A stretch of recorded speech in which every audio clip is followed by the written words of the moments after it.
Have you ever walked into a room and completely forgotten why you went there? Or struggled to remember the name of someone you've known for years, standing there with that awful blank expression on your face? Perhaps you've noticed that conversations are getting harder to follow, or that you're reading the same paragraph 3 times because the words just won't stick anymore. These moments are more than just embarrassing. They're warning signs that something deeper is happening inside your brain, and if you ignore them, you might be setting yourself up for a future you never imagined. Here's what terrifies most people over 60. The fear isn't just about forgetting where you put your keys. It's about losing yourself piece by piece. It's about watching your independence slip away until you can no longer recognize the faces of the people you love most.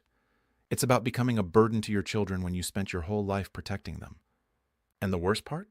Most people believe this decline is inevitable, that there's nothing they can do except wait for the fog to roll in and take over completely. But what if I told you that everything you've been told about aging and memory loss is wrong? What if there was a way to fight back, to reclaim the sharpness you once had, using nothing more than 60 seconds of your day? No expensive medications with dangerous side effects, no complicated technology. Just one simple exercise that combines movement and mental challenge in a way that literally rewires your brain. The science behind this is so powerful that researchers have found training programs can partially reverse normal age-related losses in memory in adults aged 60 and over. My name is Dr. Michael Kent, and I've spent the last 23 years as a neurologist specializing in cognitive health and brain aging. I've sat across from thousands of patients who came to me with that same look of quiet desperation in their eyes. They tell me about the small failures that are adding up, the appointments they forgot, the stories that trail off mid-sentence because they lost their train of thought, the growing anxiety every time they need to learn something new because their brain just doesn't work the way it used to. What breaks my heart is that so many of these people have given up before they even started fighting. They've accepted the myth that cognitive decline is just part of getting older, like gray hair or wrinkles. Society reinforces this lie constantly. We make jokes about senior moments. We speak slowly and loudly to older adults as if they've already lost their faculties. And gradually, people start to believe it about themselves. They stop challenging their minds. They retreat into familiar routines. And by doing so, they actually accelerate the very decline they're trying to avoid. But here's the truth that the research has proven beyond any doubt. Your brain has an incredible capacity to change and adapt throughout your entire life through a process called neuroplasticity, which involves the growth of new brain cells and connections. Think about that for a moment. Your brain at 70, 80, even 90 years old still has the power to grow new pathways, to strengthen existing connections, to compensate for areas that have weakened. The garden of your mind doesn't have to wither with age. It can bloom again if you give it the right care. Let me share with you the story of Margaret, a woman who came to my office 2 years ago at age 74. She was a retired English teacher, someone who had spent her entire career working with words and ideas. But when she came to see me, she was barely reading anymore. She told me that she'd pick up a book and realize she couldn't remember anything from the page she'd just read. Conversations with her grandchildren left her exhausted because she had to work so hard to follow what they were saying. She confessed to me, with tears in her eyes, that she was terrified of developing dementia like her mother had. We ran all the standard tests. There were some age-related changes, nothing catastrophic, but enough to concern her. She expected me to prescribe medication. Instead, I taught her the same exercise I'm about to teach you. Margaret was skeptical. She actually laughed and said, "Doctor, I came here for real help, not party tricks." But she was desperate enough to try anything. So she promised me she'd do this simple 60-second exercise every single day for 1 month. 4 weeks later, Margaret returned to my office. The difference was remarkable. She walked in with more energy, more confidence. She told me she'd started reading again, really reading, and actually enjoying it. She was following conversations without that mental fatigue. Most importantly, she felt like herself again. The fog had started to lift.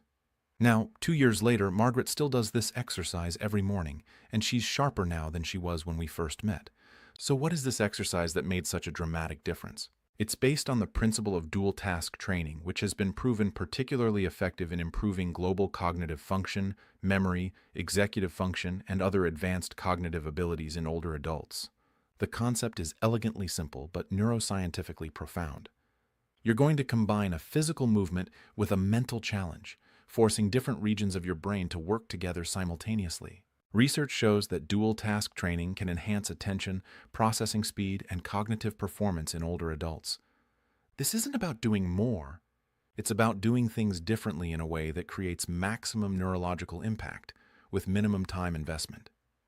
Here's exactly how to do it. Find a quiet place where you can sit comfortably. You'll need a chair with good back support.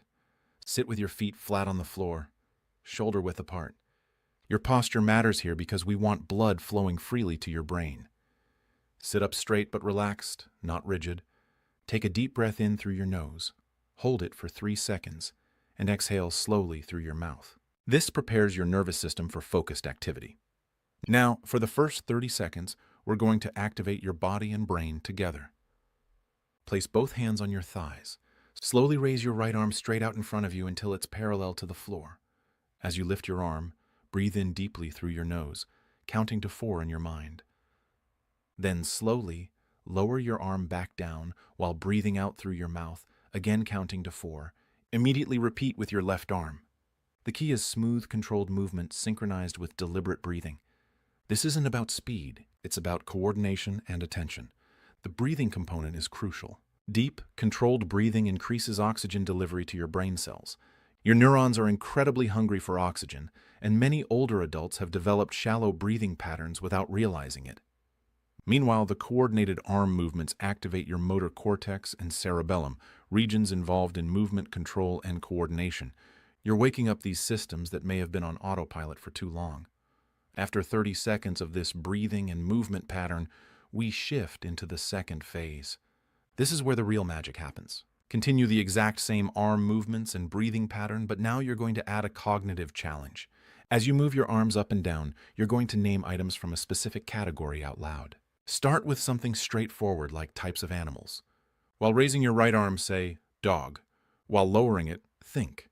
While raising your left arm, say, cat. Keep going. Elephant, tiger, rabbit, whatever comes to mind. Why does this work so powerfully? You're forcing your brain to coordinate multiple complex tasks at once. Your motor system is controlling precise movements. Your respiratory system is maintaining a specific breathing pattern. Your working memory is actively searching for category members. Your language system is producing speech, and your executive function system is orchestrating all of these processes simultaneously. Studies demonstrate that combining multisensory cognitive stimulation with physical exercise training twice a week can effectively reduce progression of age-related cognitive decline. This dual-task approach creates more neural activity than either component alone. It's like the difference between lifting one weight and doing a complex athletic movement that engages your entire body. The category naming component specifically targets your semantic memory and retrieval processes, areas that commonly weaken with age. When you force yourself to actively search your memory banks while managing the physical task, you're strengthening the neural pathways between different brain regions. You're building what neuroscientists call cognitive reserve, your brain's resilience against damage and decline. After 60 seconds, stop and take a moment to notice how you feel. Many people report feeling more alert, more present, almost as if a light has been switched on. That's not imagination. You've just sent a surge of activity through brain regions that may have been relatively quiet. You've increased blood flow, activated dormant neural networks, and challenged your brain in a way that promotes growth and adaptation. But here's the critical part that most people get wrong. This exercise only works if you do it consistently and progressively. Your brain is smart. It adapts quickly. If you do the exact same thing every day, the benefit diminishes because your brain figures it out and stops being challenged. Think of it like strength training. If you lift the same weight the same way forever, you stop getting stronger. You need progression. In your first week, use simple concrete categories: animals, fruits, colors, furniture, cities. Keep the cognitive load moderate while you're establishing the habit and perfecting the physical coordination. Pay attention to your breathing. Make sure you're completing full breath cycles with each arm movement. By week 2, increase the difficulty. Instead of broad categories, try more specific ones. Name dog breeds, types of trees, car manufacturers, countries in Europe. You can also try naming words that start with a specific letter. Give yourself the letter M, for example, and name as many M words as you can while maintaining the movement and breathing pattern. Week 3, introduce arithmetic. Count backward from 100 by threes while doing the arm movements. 97, 94, 91. This is significantly harder than category naming because it requires continuous calculation. If you lose track, just start again from 100. The challenge itself is the point, not perfection. By week 4 and beyond, get creative. Recite the alphabet backward. Name historical figures. List the U.S. presidents in reverse order. Spell long words backward. The goal is to keep your brain guessing, to maintain that sweet spot of difficulty where you're challenged but not overwhelmed. The mistakes people make are predictable and worth avoiding. First, rushing through it. This isn't about speed. Slow, deliberate movements combined with focused attention create the neurological benefits. If you're moving fast, you're probably not maintaining proper breathing or full cognitive engagement. Second, doing it while distracted. Don't have the television on. Don't try to do this while someone's talking to you. This is 60 seconds dedicated entirely to your brain health. Protect it. Third, giving up too soon. The first few days might feel awkward or even silly. Your brain is forming new patterns. Give it time. The research supporting this approach is extensive and compelling. Studies show exercise improves learning and memory while attenuating neurodegeneration, including Alzheimer's disease, by improving neuroplasticity through altering synaptic structure and function. Multiple clinical trials have demonstrated that older adults who engage in combined cognitive and physical training show measurable improvements in memory, attention, processing speed, and executive function. One particularly impressive study found that physical exercise interventions spanning 1 to 3 months substantially impact executive function among older adults. The duration matters. This isn't a one-week miracle cure, but with consistent practice over several weeks, the changes can be profound and lasting. The neurological mechanisms behind these improvements are fascinating. When you challenge your brain with dual tasks, you're promoting the release of growth factors like brain-derived neurotrophic factor, which acts like fertilizer for your neurons. You're enhancing connectivity between the prefrontal cortex, which handles executive function and decision-making, and the hippocampus, which is critical for memory formation. You're improving communication between the left and right hemispheres of your brain. All of this translates into real-world cognitive improvements. Beyond the 60-second exercise, there are additional strategies that amplify the benefits. Hydration is crucial. Your brain is approximately 75% water. Even mild dehydration impairs cognitive function. Drink a full glass of water before doing your daily exercise. Your neurons will thank you. Sleep cannot be overlooked. Sleep strengthens important memories and helps regulate emotions while integrating new knowledge with prior experiences, making it crucial for neuroplasticity. Adults over 60 still need 7 to 9 hours of quality sleep per night. If you're only getting 5 or 6 hours, you're fighting an uphill battle, regardless of what exercises you do. Social connection matters more than most people realize. Those with active social lives are less likely to experience cognitive decline compared to individuals who are more isolated. Loneliness is toxic to brain health.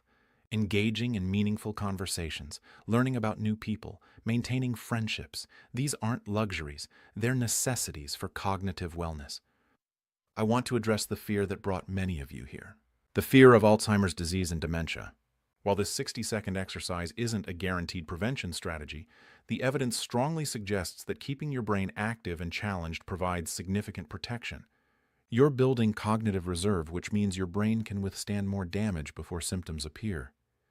You're maintaining the health of neural networks that degenerate in Alzheimer's. You're doing everything within your power to stack the odds in your favor. Margaret, the retired teacher I mentioned earlier, recently sent me a letter. She's now 76 and has been doing this exercise for 2 years. She wrote, "Dr. Michael, I can't prove that this exercise saved me from my mother's fate, but I can tell you that I feel more mentally alive now than I did 5 years ago. I'm learning Italian. I'm volunteering at the library helping kids with reading. I wake up every day knowing my mind is still my own. That's everything. That's what this is really about. It's not just about remembering names or following conversations, though those matter immensely. It's about maintaining your autonomy, your sense of self, your ability to engage with the world on your own terms. It's about not becoming a passenger in your own life. The 60-second exercise I've shared with you today is a tool, but your commitment to using it is what determines the outcome. 1 minute every single day, that's 7 minutes per week, 28 minutes per month, just over 5 hours per year. Can you honestly say, that 5 hours per year isn't worth investing in your cognitive future? Start tomorrow morning. Before your coffee, before you check your phone, before anything else, sit in your chair, breathe, move your arms, challenge your mind. Do it again the next day. And the next? Make it as automatic as brushing your teeth. In 4 weeks, pay attention to how you feel. Notice if you're finding words more easily. Check if conversations are less exhausting. See if that mental fog has started to clear. The science is clear. The method is simple. The only variable is you. Your brain is waiting for you to wake it up, to challenge it, to give it the stimulation it needs to grow stronger instead of weaker. Age is inevitable, but decline is not. You have more power than you've been told. Use it.